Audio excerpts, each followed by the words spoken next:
Shri Sachchidananda Sadhguru Sainath Maharaj key జై. ఆధ్యాత్మిక జాగృతి అధ్యాయం 39. ఆచార్యుల వారి సన్నిధిలో ఒకరోజు. పూజ్యశ్రీ భరద్వాజ మాస్టర్ గారి సన్నిధిలో ఎన్నో అద్భుత లీలలు జరిగాయి. ఎంతోమంది లౌకిక ఆధ్యాత్మిక శ్రేయస్సును పొందారు. బాబా ధ్యానములోనూ స్మరణలోనూ గడుపుతూ, బాబా గురించి మాట్లాడుతూ, గ్రంథాలు రచిస్తూ, ఎన్నో పనులు సమర్థవంతంగా నిర్వర్తిస్తూ కర్మ సుకౌశలం అనే వాక్యానికి ప్రత్యక్ష వ్యాఖ్యానమైన వారి సన్నిధిలో జరిగిన ఒక రోజును మార్చి 2016 సంచికలోని ఈ వ్యాసం ద్వారా పూజ్యశ్రీ అమ్మగారు మన కళ్లకు కట్టినట్లు అందించారు. మహాత్ముల జీవితాలు విభిన్నంగా ఉంటాయి. వారందరూ అనుభవించేది ఆత్మానందమే అయినప్పటికీ ఒక్కొక్కరి చర్యలు ఒక్కొక్క రకంగా ఉంటాయి. వారందరి సన్నిధిలోనూ ఎన్నో లీలలు, ఎన్నో అద్భుతాలు, మరెన్నో వింతలు జరుగుతూ ఉంటాయి. ఇవి సామాన్యంగా మహాత్ములందరి దగ్గర తప్పక జరుగుతాయి. అయినప్పటికీ వారి జీవిత విధానం మాత్రము వేరుగా ఉంటుంది. శ్రీ సాయినాథులు ఫకీరులా జీవించారు. పంచభిక్షతో జీవనం గడిపారు. శ్రీ నృసింహ సరస్వతి స్వామి శాస్త్ర విధిని అనుసరించి సన్యాసిగా జీవించారు. అలాగే శ్రీ మాణిక్య ప్రభు యొక్క జీవితము ఒక రకంగా ఉంటే, శ్రీ అకల్కోట స్వామి జీవన విధానము మరొక విధంగా ఉంటుంది. అలాగే శ్రీ తాజుద్దీన్ బాబా, దునీవాలా దాదా జీవితాలు కూడా విభిన్నంగా ఉంటాయి. అలాగే వారి దినచర్యలు కూడా వేరువేరుగా ఉంటాయి. వారు ఉదయం నిద్రలేచిన దగ్గర నుంచి రాత్రి పడుకోబోయే వరకు గడిపే విధానాన్ని గమనిస్తే వారు లోకాన్ని ఉద్ధరించే తత్వము మనకు అవగతమవుతుంది. పూజ్యశ్రీ భరద్వాజ మాస్టర్ గారు సామాన్య మధ్యతరగతి గృహస్థులా జీవించారు. కానీ ఆయన సన్నిధిలో ఎన్నెన్నో అద్భుతమైన లీలలు జరిగాయి. ఎంతోమంది ఆయన వల్ల లౌకిక శ్రేయస్సు పొందారు. మరెంతో మందికి ఆధ్యాత్మిక శ్రేయస్సు కూడా లభించింది. ఇంకా ఆయన దగ్గర జరిగిన వింతలు, విశేషాలు ఎన్నెన్నో. పూజ్యశ్రీ మాస్టర్ గారిని భౌతికంగా దర్శించని వారిలో చాలామంది ఆయన నిరంతరము బాబా ధ్యానములోనూ స్మరణలోనూ గడుపుతూ ఉండేవారని, వచ్చిన వారితో బాబా గురించి మాట్లాడుతూ, ఉపన్యాసాలిస్తూ, గ్రంథాలు రచిస్తూ ఉండేవారని అనుకుంటారు. అది నిజమే అయినప్పటికీ ఆయన ఇంకా ఎన్నో పనులు చేసేవారు. ఒకే సమయంలో ఎన్నో పనులను సమర్థవంతంగా నిర్వర్తించడము ఆయనలోని విశిష్టత. కర్మ సుకౌశలం అనే వాక్యానికి ప్రత్యక్ష వ్యాఖ్యానము అదేమిటి, ఆయన అలా ఎలా ఉండేవారు అని కొందరికి సందేహం కలగటం సహజమే. అందుకే ఆయన సన్నిధిలో ఒకరోజు ఎలా గడిచిందో ఉదాహరణకు ఇప్పుడు చెప్పుకుందాము. అది పూజ్యశ్రీ ఆచార్య భరద్వాజ మాస్టర్ గారి సన్నిధిలో ఒకరోజు. ఆయన ఉదయం 4:30 గంటలకు నిద్రలేచారు. కాలకృత్యాలు తీర్చుకుని కాఫీ త్రాగి సత్సంగాల హాల్లోనికి వెళ్ళి హారతికి కూర్చున్నారు. ప్రతిరోజు హారతి పుస్తకం చూచి మాత్రమే చదివేవారు.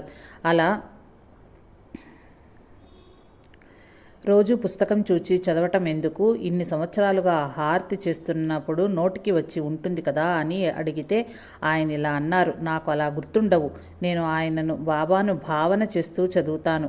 అలా భావన చేస్తున్నప్పుడు చరణంలోకి మనసు వెళ్ళదు. అంతేకాక ఎప్పుడూ ఒకే భావం కూడా ఉండదు. ఆయనను గుర్చి లోపల ఇంకా లోతుగా భావ పరంపరలు దొర్లిపోతుంటాయి. అందుకే పుస్తకం చూస్తూ ఉండేది. నాకు ఆరతులు ఇంకా మొదటిసారి పాడినట్లుగానే అనిపిస్తుంది. అయినప్పటికీ ఆయన పుస్తకం చూస్తూనే బాబాను కూడా ఆర్తితో, భక్తి భావంతో చూస్తూ ఉండేవారు. ఒక్కోసారి ఆయన కంఠం గద్గదమయ్యేది కూడా. ప్రతిరోజు ఆరతి అయిన తరువాత అందరికీ ఊది ఇచ్చి చక్కెర ప్రసాదం పెట్టేవారు. ఇంట్లో జరిగే ఆ ఆరతికి ఇంట్లోని వారు, అప్పుడు ఇంటికి వచ్చిన వారు హాజరయ్యేవారు. చుట్టుప్రక్కల వారు వచ్చేవారు కారు. ఏమీ ఆర్భాటాలు లేని అతి నిరాడంబరంగా జరిగే ఆరతికి ఎక్కువ మంది ఎలా రాగలరు? చుట్టుప్రక్కల గుడిసెలలో ఉండే పిల్లలు మాత్రమే వచ్చేవారు. అయినా పూజ్యశ్రీ మాస్టర్ గారు వారికి ఇలా ఉండాలని కానీ, ఇలాగే రావాలని కానీ ఎన్నడూ చెప్పేవారు కాదు. కానీ ఆరతి జరిగేటప్పుడు ఆ పిల్లలను అప్పుడప్పుడు గమనిస్తూ ఉండేవారు. వారికి నిద్ర తూగితే తన దగ్గర ఉన్న అగ్గిపెట్టెను గలగలమనిపించటం కానీ, వ్రాసుకునే బల్ల మీద చేత్తో శబ్దం చేయటం కానీ చేసేవారు. ఆ పిల్లలు కేవలం పూజ్యశ్రీ మాస్టర్ గారు పెట్టే చిటికెడు చక్కెర కోసమే వస్తున్నారని ఒకరు అభిప్రాయం వెలిపించినప్పుడు ఆయన ఇలా చెప్పారు, కేవలం ప్రసాదం కోసమైతే వాళ్ళు తెల్లవారుజామున లేచి రావాల్సిన అవసరం లేదు. లేదు. ఉదయం నుంచి రాత్రి వరకు రకరకాల ప్రసాదాలు వారికి ఇక్కడ లభిస్తూనే ఉంటాయి. అయినా పెద్దవారికి కూడా లేని ఆసక్తి, అంటే ఆరతికి హాజరు కావాలనే ఆసక్తి వీరికి ఏ కారణం చేతనైనా ఉండటం విశేషమే కదా. అది కొద్ది చక్కెర కోసం తెల్లవారుజామున నిద్రలేచి బాబా సన్నిధికి రావాలనే సంకల్పం ఈ వయసులో కలగటమే విశేషం. అది చాలు బాబాకి ఆయన ప్రేమను వర్షించటానికి. నిజమే, ఆనాడు పూజ్య శ్రీ మాస్టర్ గారి సన్నిధిలో ఆయన తమ మధుర గళంతో ఆలపించిన ఆరతిని విని ఆయన బాబాకు నివేదించిన ప్రసాదాన్ని స్వీకరించని వారు ఎంతటి అదృష్టాన్ని కోల్పోయారో అని ఈనాడు సశరీరంగా ఆయనను దర్శించలేని వారు తప్పక భావిస్తారు. అది నిజం కూడా. కానీ ఎవరి ప్రాప్తాలను బట్టి అట్టి అదృష్టం వారికి లభిస్తుంది. ఆ రోజు ఇంట్లో వారు ఆ పిల్లలు తప్ప ఎవరూ లేరు. ఆ రోజు ఆరతికి వచ్చిన పిల్లల్లో 2 సంవత్సరాల పిల్ల కూడా ఉన్నది. అది తరచూ ఆరతికి వస్తూనే ఉండేది. అప్పుడే నిద్రలేచిందేమో. చింపిరి జుట్టుతో, చొంగచారికలు, కళ్ళల్లో పుసులతో అర్ధనగ్నంగా ఉన్నది. అసలే నల్లని పిల్లేమో. చూడటానికి కొంత అసహ్యంగా కనిపించటం సహజమే. పూజ్యశ్రీ మాస్టర్ గారికి పిల్లలంటే ఎంతో ముద్దు. అలా చింపరిగా ఉన్న ఆ పిల్లంటే ఎంతో ముద్దు. దానికి కొంత అల్లరి, కొంత పెంకితనము కూడా ఉన్నాయి. ఆ రోజు అది మాస్టర్ గారు ఇస్తున్న చక్కెర ప్రసాదాన్ని తీసుకోలేదు. ప్రసాదం వద్దా? మరేం కావాలి నీకు అన్నారు మాస్టర్ గారు. చాక్లెట్ అని ముద్దు మాటలతో చెప్పింది ఆ పిల్ల. మరి చాక్లెట్ లేదు కదా, చక్కెరే తీసుకో, మళ్ళీ ఇస్తాలే అన్నారాయన. కాదు, నాకు ఇప్పుడే కావాలి అని మారాం చేసింది ఆ పిల్ల. అది గోముగా చేసే మారాం చూచి ఆయనకు ఎంతో ముచ్చటేసింది. గబుక్కున దాన్ని దగ్గరకు తీసుకుని ఒళ్ళో కూర్చోబెట్టుకున్నారు. ఆ పిల్లను ముద్దు చేస్తూ ఇప్పుడే కావాలా అని నవ్వుతూ చాక్లెట్ ఏమైనా ఉన్నాయా అని ఇంట్లోకి కబురు పెట్టారు. చాక్లెట్లు తెచ్చే లోపల దాంతో ఎన్నో మాటలు మాట్లాడుతూ ముద్దు చేస్తూ ఉన్నారు. దుమ్ము పట్టి మురికిగా ఉన్న శరీరము, వాసన కొడుతున్న నోరు, అసహ్యకరంగా ఉన్న ఆ పిల్లను అలా ముద్దు చేస్తుంటే నాకు ఎంతో ఆశ్చర్యం అనిపించింది. ఆ పిల్లకు తమ పిల్లలైన చిరంజీవులు వేదవతి, ద్వారలకు ఆయనకు భేదమే లేనట్లు నాకు అనిపించింది.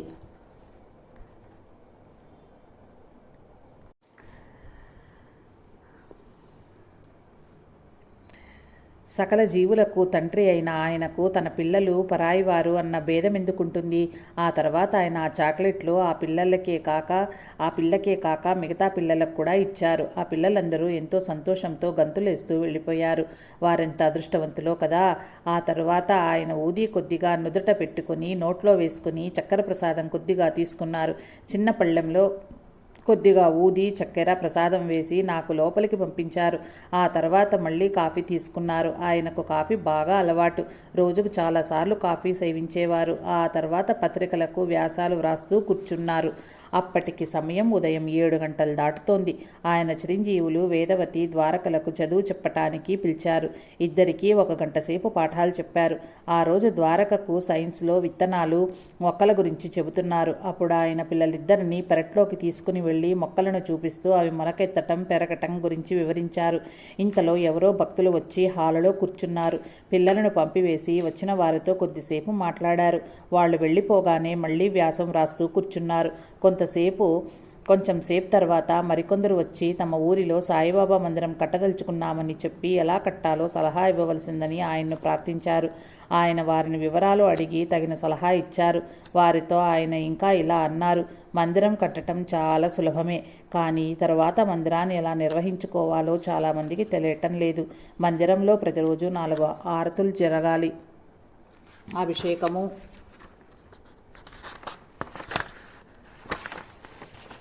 పూజాది కార్యక్రమాలు తప్పక జరగాలి. ప్రతిరోజు సాయంత్రం బాబా చరిత్ర పారాయణం చేయాలి. ప్రతి గురువారం పల్లకి ఉత్సవం చేయాలి. దురిని కూడా నిర్వహించాలి. షిరిడీలో వలడనే ప్రతి మందిరంలోనూ ఇవన్నీ తప్పక జరగాలి. అప్పుడు అందరికీ శ్రేయస్సు కలుగుతుంది. బాబా లీల శ్రవణం వల్ల ప్రజలలో ఆయనపై భక్తి ప్రజ్వలిల్లుతుంది. అంతేకాదు, ఈ రోజుల్లో చాలా చోట్ల మందిరాలలో రాజకీయాలు చోటు చేసుకుంటున్నాయి.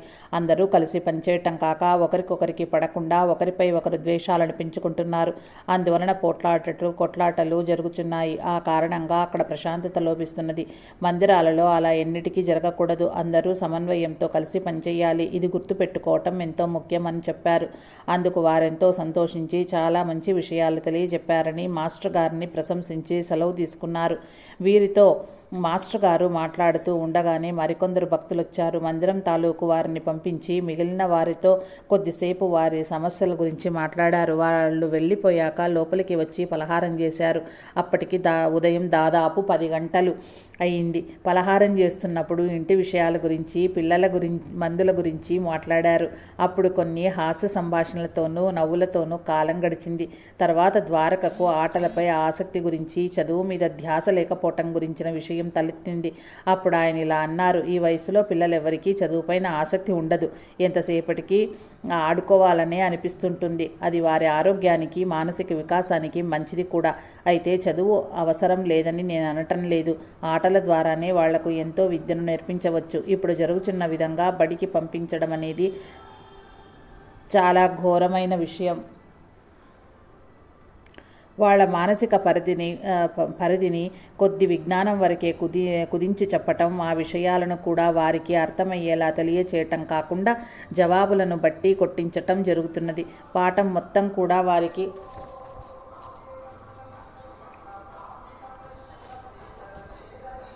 ఇప్పుడు జరుగుతున్న విధంగా బడికి పంపించడం అనేది చాలా ఘోరమైన విషయము. వాళ్ళ మానసిక పరిధిని కొద్ది విజ్ఞానం వరకే కుదించి చెప్పటము, ఆ విషయాలను కూడా వారికి అర్థమయ్యేలా తెలియచేయటం కాకుండా జవాబులను బట్టి కొట్టించడం జరుగుతున్నది. పాఠం మొత్తం కూడా వారికి తెలుసుకునే అవకాశం లేదు. పాఠం మొత్తంలో 2-3 ప్రశ్నలు కేవలం వాక్యాలను గుర్తుపెట్టుకోవడంగా మాత్రమే చేయటం జరుగుతున్నది. అది కూడా పరీక్షలకు సంసిద్ధం చేయటానికి మాత్రమే. ఇక వారికి చదువు పట్ల ఆసక్తి ఎలా ఉంటుంది? అంతేకాక ఇప్పటి తల్లిదండ్రులకు తమ పిల్లలు మంచి చదువులు అంటే ఏ ఇంజనీరో, ఏ డాక్టరో చదవాలనే తీవ్రమైన కోరిక ఉంటుంది. దానితో పిల్లలెక్కడ అంతటి వారు కారేమోనన్న భయంతో వారికి ఎప్పుడప్పుడు 2 సంవత్సరాలు వస్తాయా, ఎప్పుడు స్కూలుకు వేసి చదువుల్లో దింపుదామా అన్న ధ్యాసే కానీ పిల్లల వైపు నుంచి వారు ఆలోచించటం లేదు. హాయిగా తల్లిదండ్రులు ఇంట్లో వాళ్ళ ఒళ్ళోనూ చంకల్లోనూ భుజాల మీద ఎక్కి గారాబాలు పంచుకోవటం, ఇంట్లో కానీ వారితో చుట్టుప్రక్కల పిల్లలతో ఆడుకోవటము చేయవలసిన వయస్సులో బడులకు వెళ్ళవలసి వస్తున్నది. ఇది వరకు ఆ వయసు పిల్లలు ఎప్పుడైనా నిద్రపోవచ్చు, ఎప్పుడైనా లేవచ్చు. వారు లేచినప్పుడే వారి కార్యక్రమాలు మొదలవుతాయి. అలా వాళ్లకు హాయిగా నిద్ర తీరే వరకు నిద్రపోనిచ్చేవారు. నిద్రలోనే వారెంతో ఎదుగుతారు, శరీరం శక్తిని పుంజుకుంటుంది. అందుకని నిద్ర లేచిన తర్వాత వారెంతో ఉత్సాహంగా అల్లరి ఆటపాటలతో రోజులు గడిపేవారు. ఇప్పుడు ఇందుకు పూర్తి వ్యతిరేకంగా వారి జీవితాలు మలచబడ్డాయి. వారికి నిద్ర తూగిపోతుంటే బలవంతాన లేపి పళ్ళు తోమి స్నానం చేయించి నోట్లో హడావుడిగా బలవంతాన ఆహారం కుక్కి స్కూళ్లకు పంపిస్తున్నారు. ఇప్పుడు తల్లిదండ్రులకు మరొక జబ్బు కూడా పట్టుకున్నది. వారికి ఇష్టమైనవి కాకుండా వారికి బలవర్ధకరమని వీరికి అనిపించినవి పెట్టడం. అందుకని పిల్లలకు తిండి మీద కూడా అయిష్టత పెరుగుతోంది. 4 దెబ్బలు వేస్తారు కాబట్టి బలవంతాన్ని తినడమే జరుగుతుంది. ఇక స్కూలుకు పంపించిన బాక్సులు ఎలా పంపినవి అలాగే వెనుకకు వస్తున్నాయి కూడా. ఈ పద్ధతి వల్ల పిల్లలకు మానసిక అశాంతి రోజురోజుకు పెరిగిపోతున్నది. లోపల పెద్దవాళ్ల మీద కోపము, స్కూళ్ల మీద కక్ష పేరుకుపోయి విద్య అంటే కూడా అయిష్టత ఏర్పడుతుంది. ఇంతలో ఎవరో వచ్చారు. ఆయన టిఫిన్ తీసుకోవటం ముగిసింది. హాల్లోకి వెళ్లారు. వచ్చిన వారు స్థానికులు కారు, ఏదో ఊరు నుంచి వచ్చారు. మాస్టర్ గారు ఉపన్యాసాలు వాళ్ళ ఊళ్ళో ఏర్పాటు చేసుకోవటానికి అనుమతి కోసం ప్రార్థించటానికి వచ్చారు. వారితో అక్కడి విషయాలను గురించి, అక్కడ మాట్లాడవలసిన విషయం గురించి వివరాలకు చాలాసేపు మాట్లాడారు. ఆ ఊళ్ళో సత్సంగాలు ఎలా చేస్తున్నారో అని అడిగి సత్సంగాలు చేయవలసిన విధానం గురించి వివరంగా చెప్పారు. వారిలో ఒకరు తన వ్యక్తిగత సమస్య గురించి చెప్పుకున్నారు. అతనికి దానికి పరిష్కారం మాస్టర్ గారు చెప్పారు. ఆ తర్వాత వారు మాస్టర్ గారి దగ్గర సెలవు తీసుకుని వెళ్ళిపోయారు. ఆయన మళ్ళీ తమ రచనా వ్యాసంగానికి ఉపక్రమించారు. 10 నిమిషాలు గడిచిందో లేదో 3 ఆడవాళ్ళు వచ్చారు. వాళ్ళు అంతకుముందు అప్పుడప్పుడు వస్తూ పోతూ ఉండేవాళ్లే కనుక వాళ్ళని చూస్తూనే మాస్టర్ గారు ఏమ్మా బాగున్నారా, ఏమిటి సంగతులు అంటూ ఎంతో ఆప్యాయంగా పలకరించారు. వాళ్ళు తమ కుటుంబ విషయాలు, పిల్లల విషయాలు అన్నీ హాయిగా మాస్టర్ గారితో మాట్లాడుకున్నారు. విచిత్రం ఏమంటే అక్కడ కూడా పిల్లల చదువుల ప్రసంగమే వచ్చింది. వారిలో ఒక ఆమె వీరితో పాటు మొదటిసారిగా వచ్చింది. ఆమె పూజ్యశ్రీ మాస్టర్ గారితో ఇలా అన్నది: మా బాబు చదువు పట్ల ఏమాత్రం శ్రద్ధ చూపించటం లేదు మాస్టర్ గారు. ఏం చేయాలో అర్థం కావటం లేదు. దెబ్బలు వేస్తేనే హోంవర్క్ చేస్తాడు. అంతేకాదు బాబా పట్ల అస్సలు భక్తే లేదు. దండం పెట్టమంటే కూడా ఒక్కొక్క రోజు పెట్టడు అని ఎంతో బాధగా మాస్టర్ గారి దగ్గర వాపోయింది. ఆయన చిరునవ్వుతో ఆమె కేసు చూశారు. ఆయన చూపుల్లో తల్లిదండ్రుల అజ్ఞానం పట్ల జాలి, పిల్లల పట్ల వారి ప్రవర్తన మీద కొద్దిగా అసహనం తొంగి చూచాయి. ఆయన ఆమెను బాబు వయసెంత అని అడిగారు. ఐదో సంవత్సరం నడుస్తుంది మాస్టారు అన్నదామె. అలా చెప్పటంలో ఆ పిల్లవాడు ఎంతో పెద్ద వయసు వాడగాను, తమకు అలవిగాని వాడిగాను అనే భావం స్ఫురించింది. అదే మాట ఆమె వ్యక్తపరిచింది కూడా. స్కూల్లో వేసి 2 సంవత్సరాలయ్యింది. అయినా ఈ రోజుకు బలవంతాన బడికి పంపించవలసిందే. వాడు నా చేతులు దాటిపోయాడనిపిస్తుంది. ఏం చేయాలో అర్థం కావట్లేదు. దీనికి పరిష్కారం చెప్పండి మాస్టర్ గారు, నాకు చాలా ఆందోళనగా ఉంటుంది అన్నది. అందుకు మాస్టర్ గారు, అమ్మా, ఈ విషయంలో నువ్వు ఆందోళన చెందాల్సిన అవసరం ఏమీ లేదు. అనవసరమైన ఆందోళనతో ఆరోగ్యాన్ని పాడు చేసుకోకు. పిల్లవాడికి 5 సంవత్సరాలు అంటున్నావు. వాడి వయస్సులో ఎవరికైనా ఆడుకోవాలనే అనిపిస్తుంది. నిజంగా అయితే హాయిగా ఆడుకోనివ్వాలి. వెనుకటి తరం పిల్లలకు 5 సంవత్సరాలు వస్తే గానీ అక్షరాభ్యాసం చేసేవారు కాదు. నిదానంగా అక్షరాలు నేర్పించటము, నోటితో పద్యాలు, పాటలు, ఎక్కాలు, లెక్కలు చెప్పించటం చేసేవారు. మెల్లగా 8 సంవత్సరాలకు కొద్దిగా తెలుగు, కొంచెం లెక్కలు మాత్రమే వచ్చేవి. అప్పటి తరం వారికి చదువులే రాలేదా? ఒక్కొక్కళ్ళు ఎంతెంత విజ్ఞానవంతులయ్యారో అన్ని విషయాలలోనూ వెనుకటి తరం గురించి తెలుసుకుంటే అర్థమవుతుంది. అన్ని రంగాలలోనూ ఎంతో ప్రావీణ్యతను సంపాదించిన మహానుభావులు ఎందరో క్రిందటి తరం వరకు ఉన్నారు. ఆ రోజుల్లోనే విదేశాలకు వెళ్ళిన వారెందరో వారున్నారు. వారంతా ఇప్పటి పిల్లలాగా చిన్నప్పుడే బలవంతాన దెబ్బలు తిని చదువుకున్నవారు కాదు. బలవంతపరచకుండా అన్యాయంగా ఆటపాటలతో వాడికి అదే విషయాలు చెప్పటానికి ప్రయత్నించు. వాడు వినకపోతే నాకు చెప్పు. పిల్లలకు వాళ్లకు ఇష్టమైన ఆటలతో మేళవించి చెబితే ఎన్ని విషయాలైనా నేర్చుకుంటారు. బలవంతాన చెబితే మొండితనము, కక్ష, చికాకు, కోపము, చదువుల పట్ల విముఖత ఏర్పడతాయి. దానితో వారి వ్యక్తిగత్వము చాలా దెబ్బతింటుంది. రావాల్సిన వికాసం రాదు. అది కాక ఈ రోజుల్లో స్కూళ్లకు వెళ్లే పిల్లలకు ఆడుకునే అవకాశమే ఉండటం లేదు. ఇంటికి వచ్చిన తర్వాత కూడా హోంవర్క్ బోలెడంత ఉంటుంది. అది చెయ్యకపోతే అటు స్కూల్లో టీచర్ల చేత, ఇంట్లో తల్లిదండ్రుల చేత దెబ్బలు తినవలసి వస్తుంది. కాబట్టి ఆ పిల్లల మానసిక పరిస్థితి గురించి ఆలోచించు. నువ్వే ఆ స్థానంలో ఉంటే ఎలా ఉండేదానివి? నిన్ను నీ తల్లిదండ్రులు అలాగే చదివించారా అనగానే వెంటనే ఆమె అందుకుని, అవును మాస్టారు, నన్ను చదివించబట్టే నేను స్కూలుకు వెళ్ళాను. లేకపోతే వెళ్ళేదాన్ని కాదేమో. వారు అలా చేయకపోతే నాకు చదువు ఎలా వచ్చేది అని ఎదురు ప్రశ్న వేసింది. అందుకు మాస్టర్ గారు అందుకని, అదేనమ్మా, ఇప్పుడు వచ్చిన సమస్య. మనకు చదువు మాత్రమే కావాలి అంటే డిగ్రీలో వచ్చే చదువు మాత్రమే, విజ్ఞానం మాత్రం కాదు. ఆ డిగ్రీలు ఎంత పెద్దవైతే అంత గొప్ప. ఎందుకంటే అంత ఎక్కువ డబ్బులు వచ్చే ఉద్యోగం వస్తుంది కనుక. ఈనాటి మన దౌర్భాగ్యం అదే. చదువంటే విజ్ఞాన సముపార్జన. దాని వలన డబ్బులు రావని కాదు, సంపాదించకూడదని కాదు. డబ్బులు సంపాదన విషయము ఇప్పుడు అప్రస్తుతము. పిల్లల చదువుల్లో వారికి విజ్ఞాన బోధన ఎంతవరకు జరుగుతున్నది? వాళ్లకు వైజ్ఞానిక పరంగా కనుక చెప్పగలిగితే వాళ్ళు స్కూళ్లను వదలరు. ఎందుకంటే వారి స్వభావంలోనే అన్నీ తెలుసుకోవాలి అనే జిజ్ఞాస చాలా ఎక్కువగా ఉంటుంది. అందుకని వారు ఏదైనా ఎంతైనా నేర్చుకుంటారు. అందుకనే మాటలు వచ్చిన దగ్గర నుంచి ఇది ఎందుకు, ఏమిటి అనే ప్రశ్నలు ప్రతిదాని గురించి నిరంతరం వేస్తూనే ఉంటారు. చెప్పటానికి మనకు విసుగు పుట్టాల్సిందే. కనుక నువ్వు వాడికి స్కూల్లో చెప్పే పాఠాలనే ఆసక్తికరంగా చెప్పటానికి ప్రయత్నించు. బట్టి కొట్టించటం కాదు అన్నారు. అంటే ఎట్లా అన్నదామె. అంటే ఏం లేదమ్మా, వాడి పుస్తకంలో ఒక జంతువు గురించి ఉందనుకో. ఉదాహరణకి ఆవు గురించే ఉంది. ఆవుకు 4 కాళ్ళుంటాయి, 2 కొమ్మలుంటాయి, ఒక తోక ఉంటుంది, అది గడ్డి మేస్తుంది అని పుస్తకంలో వ్రాసి ఉంటుంది. దానిని ప్రశ్నలు జవాబుల రూపంలో పిల్లల చేత బట్టి కొట్టిస్తారు సాధారణంగా. కానీ పిల్లలకు నిజంగా ఆవును చూపిస్తే చాలా బాగుంటుంది. వీలు పడినప్పుడు దాని పాలు ఎంత బాగుంటాయి, త్రాగితే ఎంత మంచివి, ఆవు దూడ ఎంత ముద్దొస్తుంది, ఎలా గంతులు వేస్తుంది, వాళ్ళమ్మ దాన్ని ఎంత గారాబం చేస్తుంది, తల్లితో కలిసి మేతకెలా వెళ్తుంది, అది మేత ఎలా తింటుంది, కుడితెలా తాగుతుంది, నెమరెలా వేస్తుంది, ఎలా నిద్రపోతుంది, ఇవన్నీ చెబితే వారెంతో ఆసక్తికంగా వింటారు. అవకాశం ఉన్నప్పుడు వారిని తీసుకువెళ్ళి ఒకసారి చూపిస్తే ఎంతో బాగుంటుంది. అప్పుడు వారికి ఆ పాఠం కొట్టిన పిండే. అలాగే అదే సమయంలో ఇతర జంతువుల గురించి కూడా చెప్పవచ్చు. అలాగే మొక్కల గురించి కూడా చిన్న చిన్న మొక్కలను, చెట్లను చూపిస్తూ వాటి గురించి చెప్తే ఎంతో ఆసక్తికంగా వింటారు.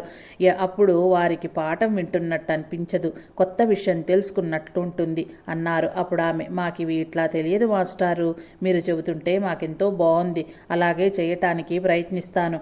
అప్పుడు మాస్టర్ గారిలా అన్నారు, భక్తి గురించి కూడా ఆందోళన పడాల్సిన అవసరం లేదు. వీలున్నప్పుడల్లా బాబా లీలలు కథలుగా వారికి చెబుతూ ఉండు. బాబా పట్ల వాడికే భక్తి కలుగుతుంది అన్నారు. ఆ తర్వాత ఆడవాళ్లు కొద్దిసేపు మిగిలిన విషయాలు మాట్లాడి చాలా తృప్తిగా సెలవు తీసుకున్నారు. పూజ్యశ్రీ మాస్టర్ గారు పిల్లలకు చదువు చెప్పే విధానము ప్రత్యేకంగా ఉండేది. ఆయన తరగతిలో పుస్తకాలు మాత్రమే కాక జనరల్ బుక్స్ ఎక్కువగా చదివించేవారు. అందుకోసం ఆయన ఎన్నో పుస్తకాలు కొని తెప్పించేవారు. తమకు వారికి విరామం ఉన్న సమయంలో ఆ పుస్తకాలను చదివించేవారు. ఆయన పిల్లల చేత ఎక్కువగా వ్రాయించటం నేను ఎన్నడూ చూడలేదు. ఆ పుస్తకాలను చదివిస్తూ దానిలోని విషయాల కంటే ఇంకా ఎక్కువ విషయాలు చెప్పి వారి విజ్ఞానాన్ని పెంపొందించేవారు. పిల్లలు కూడా ఎంతో ఆసక్తిగా వినేవారు. ఆయన పిల్లలను ఏ విషయంలోనైనా బలవంతపరిచేవారు కాదు. వారు నిద్రలేవగానే కొన్ని శ్లోకాలు వారి చేత చెప్పించేవారు. ఆర్తి కూడా వారు నిద్రలేస్తేనే వచ్చి కూర్చోమనేవారు. వారికి నిద్ర మెలకువ రాకపోతే బలవంతాన లేపి ఆర్తి కూర్చోమని ఎన్నడూ చెప్పలేదు. అలాగే అన్ని విషయాలలోనూ వారికి నచ్చజెప్పేవారే కానీ బలవంతపరిచేవారు కాదు. ఆ ఆడవాళ్లతో పూజ్యశ్రీ మాస్టర్ గారు మాట్లాడుతూ ఉండగానే మరికొందరు స్థానికులు వచ్చి కూర్చున్నారు. వాళ్లల్లో మాస్టర్ గారిని దర్శించుకోవాలన్న ఉద్దేశంతో వచ్చిన వారు కొందరైతే మరికొందరు వారి వ్యక్తిగత సమస్యలు చెప్పుకోవాలని వచ్చారు. పూజ్యశ్రీ మాస్టర్ గారు వారితో కొంతసేపు మాట్లాడారు. వచ్చిన వారిలో ఒకరిలా అన్నారు, పిల్లల చదువుల విషయం మీద చెప్పింది చాలా బాగుంది. మాకిలా చెయ్యాలని తెలియదు.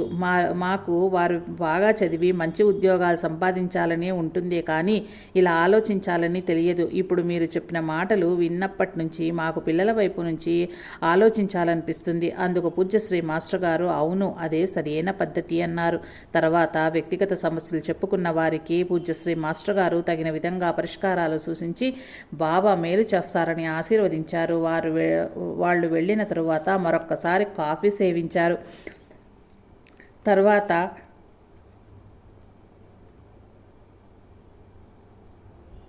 తర్వాత ఆయన ఏదో పుస్తకం తీసి చదవటానికి ఉపక్రమించారు. కొద్ది పేజీలు చదివారో లేదో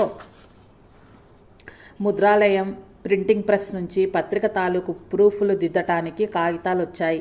ఆయన చదువుతున్న పుస్తకాన్ని ప్రక్కన పెట్టి ప్రూఫ్లు దిద్దన ఆరంభించారు. ఇంతలో పోస్ట్ మ్యాన్ వచ్చి ఉత్తరాల కట్ట ఇచ్చి వెళ్ళాడు. మరికొంతసేపటికి ఇద్దరు కొత్తవారు వచ్చి నమస్తే సార్ అంటూ హాల్లోకి అడుగు పెట్టారు. అప్పుడు ఆయన తమ హృదయాన్ని సృజిస్తూ నమస్తే అంటూ వారిని లోపలికి వచ్చి కూర్చోమని చెప్పి, బాగున్నారా, మంచినీళ్ళు కావాలా అని అడిగి ఒక్క నిమిషం అంటూ ప్రూఫ్లు దిద్దడం పూర్తి చేసి ప్రెస్కి పంపించారు.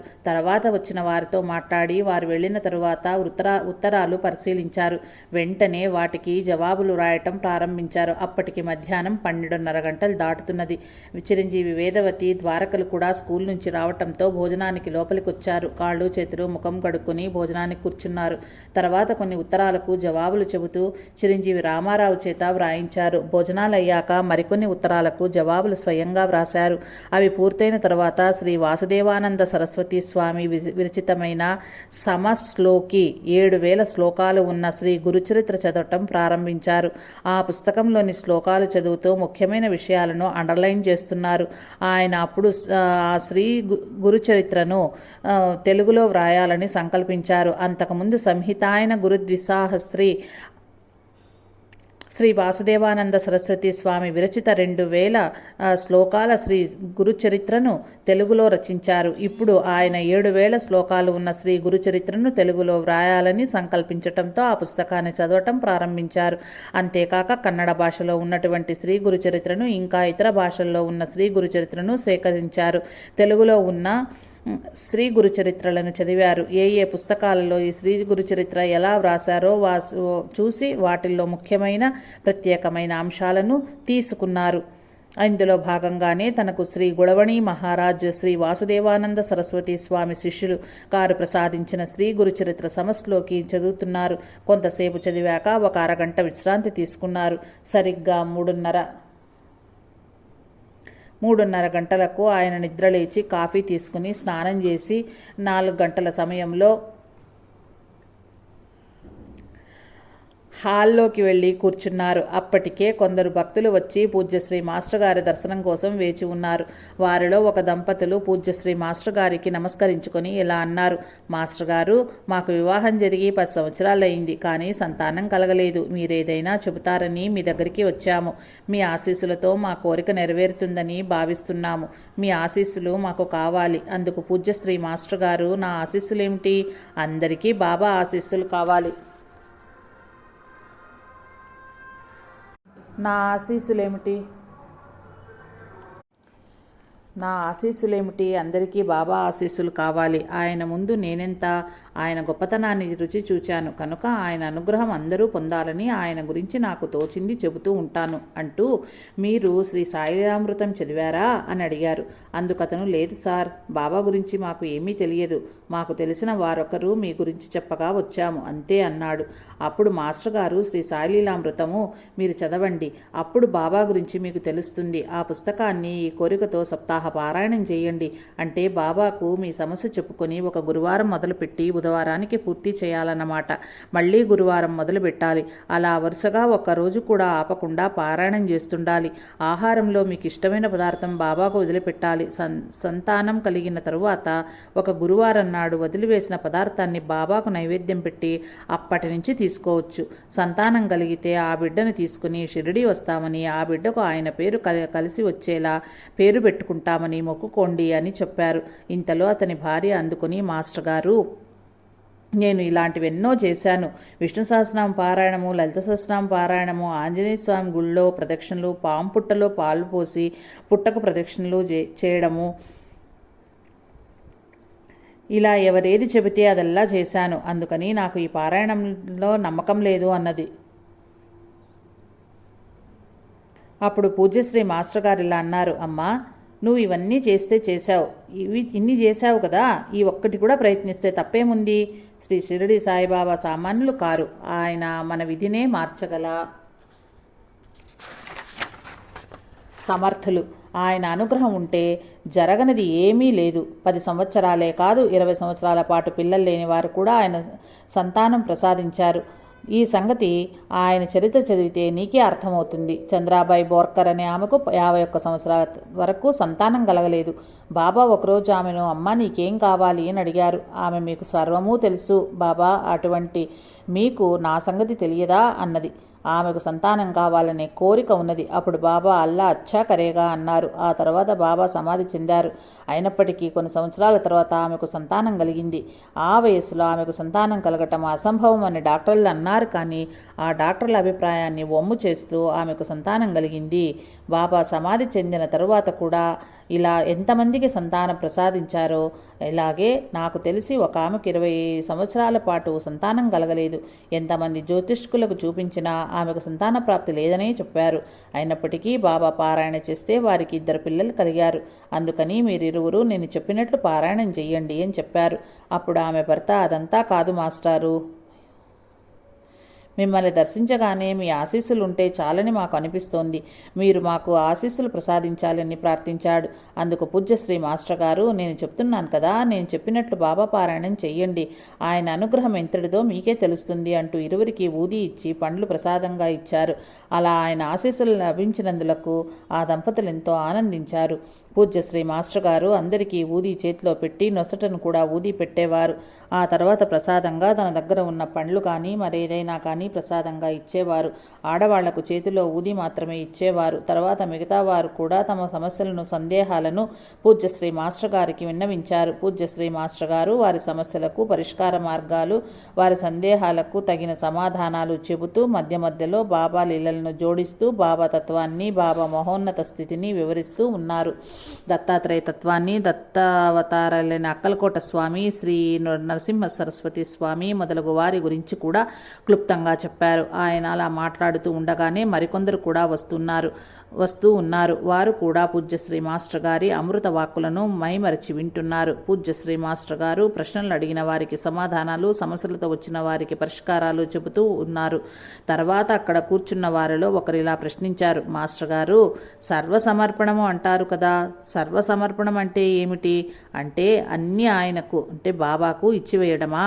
అంటే అన్నీ వదులుకున్నట్లే కదా. అందుకు మాస్టర్ గారు, సర్వసమర్పణం అంటే అన్నీ వదులుకోవటం కాదు, అన్నీ ఆయనవే అనే గుర్తు కలిగి ఉండటం. ఉదాహరణకు ఈ శరీరం ఉందనుకో, నాకు ఈ శరీరాన్ని ఇచ్చి ప్రజ్ఞను ప్రసాదించింది నీవే, దానిని నీదిగా ఉపయోగిస్తున్నాను అని భావించటం. ఈ ఉద్యోగం, భార్యా పిల్లలు, నాకున్న సంపద నీవిచ్చినవే, అవి నీవిగా భావించి ఉపయోగించుకునేలా అనుగ్రహించు అని భావించటం. ఇలా ఆలోచించిన కొద్దీ సృష్టిలోని ప్రతిదీ ఆయన ప్రసాదించిందేనని అర్థమవుతుంది. ఉదాహరణకు మనము పీల్చే గాలి, నీరు, నిప్పు, ఆకాశం, భూమి అంటే ఈ పంచభూతాలు, వీటిని ఎవరు ప్రసాదించారు? మనమేమి వీటిని తెచ్చుకోలేదు కదా. మనం మనము పంట పండించుకోకముందు కూడా చెట్లు, మొక్కలు ఫలాలను, ధాన్యాలను ప్రసాదిస్తూనే ఉన్నాయి. వాటినే మన తెలివితేటలతో మనం ఉపయోగించుకుంటున్నాము. అయితే ఈ తెలివిని ఎవరిచ్చారు? అది మన సొంతంగా రాలేదు కదా.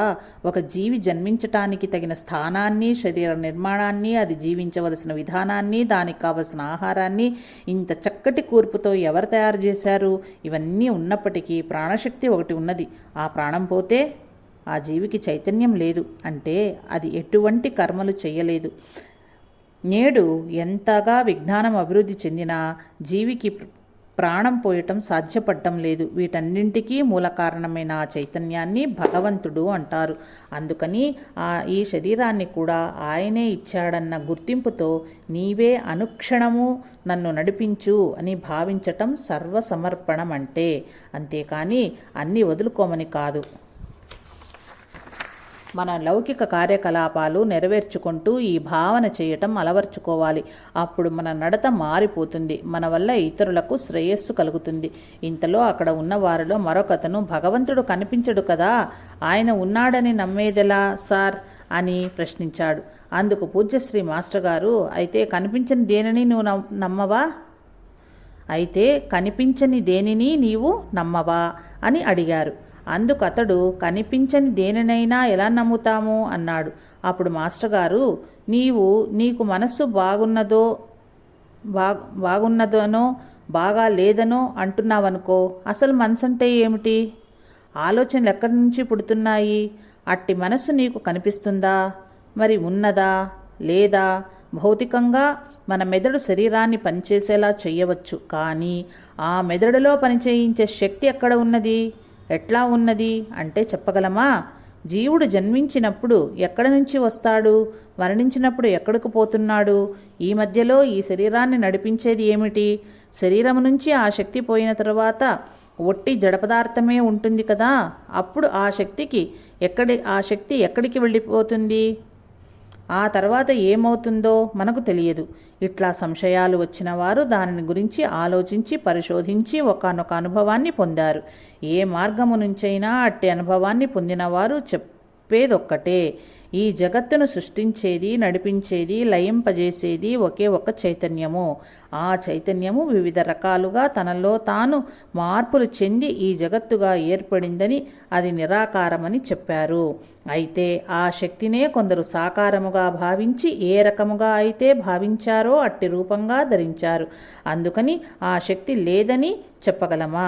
ఆలోచించు అంటూ ఇంకా అనేక విధాలుగా భగవంతుడున్నాడని తెలియజెప్పి చివరకు ఇలా అన్నారు, నేను వ్రాసిన ఏది నిజం, విజ్ఞాన వీచికలు చదువు, నీకు బాగా అర్థమవుతుంది. ఇప్పుడు మొదటిసారి విన్నావు కాబట్టి నీ మనసుకు ఒక్కసారిగా ఎక్కకపోవచ్చు, మరలా ఆ పుస్తకాలు చదివితే బాగా అర్థమవుతుంది అన్నారు. పూజ్యశ్రీ మాస్టర్ గారు 2 గంటల సేపు అనర్గళంగా అవిరామంగా భగవంతుని ఉనికిని గురించి చెప్పుకుపోయారు. అదంతా ఈ వ్యాసములో చెప్పటం సాధ్యం కాదు. ఆయన చెప్పిన అమృత వచనాలను అక్కడున్న వారందరూ విని అట్టి అవకాశం లభించినందులకు ఎంతో ఆనందించారు. వారిలో కొందరు అన్నారు కూడా, మమ్మల్ని చాలామంది ఈ ప్రశ్న అడుగుతూ ఉంటారు. ఏమి చెప్పాలో ఎలా చెప్పాలో మాకు అర్థం కాక తికమక పడుతూ ఉంటాము. ఈరోజు మాకు బాగా అర్థమయ్యింది. మాకు ఇలాంటి విషయాలు ఇంకా బోధిస్తే ఇంకా బాగుంటుంది. మరి కొంతసేపు విషయాల మీదనే సంభాషణలు కొనసాగాయి. ఆ తర్వాత కొందరు సొంత విషయాలను మాట్లాడారు. అప్పటికి రాత్రి 10:30 గంటలు అవటంతో అందరూ మాస్టర్ గారి వద్ద ఊదీ ప్రసాదం తీసుకుని సెలవు తీసుకున్నారు. పూజ్యశ్రీ మాస్టర్ గారు కూడా సత్సంగ హాల్లోంచి లోపలికి వచ్చారు. కొద్దిగా ఉపాహారం తీసుకుని మళ్ళీ ఒకతనికి వ్యాసాలు వ్రాయమని అడిగి వ్యాసం చెప్పటం మొదలుపెట్టారు. రాత్రి 12 గంటలు అవటంతో అతనికి నిద్ర తూగింది. నీకు నిద్ర వస్తున్నట్లుంది, పోయి పడుకో అని అతన్ని పంపివేశారు. ఆ తర్వాత ఆయన సుమారు 2:30 దాకా సమస్లోకి శ్రీ గురుచరిత్ర చదివి నిద్రకు ఉపక్రమించారు. ఇలా ప్రతిరోజు ఆయన చేసే పనుల్లో ఏ రోజుకు ఆ రోజు ప్రత్యేకంగానే ఉండేది.